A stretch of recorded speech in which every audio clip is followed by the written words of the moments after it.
এত জ্বালা মেনে নিয়ে শান্তির আশা করি ছাত্র দিয়ে আশার বাসা পূরণ যে হয় না। লালন পালন সবই করি তারপরে অদোষে পড়ি আইলো রে ভাই কেমন জামানা।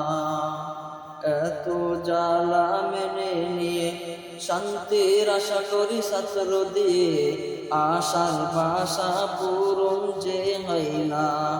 লালন পালন সবই করি তারপরে দোষে পড়ি আইলো রে ভাই কেমন জামানা। নাই চাকরি কইরা দেখ দিন রাত কার কাই বুঝতে পারবি না। বিশ্বাস না হয় একবার কইরা দেখ মরণের আগে যারা বলতে পারবি না।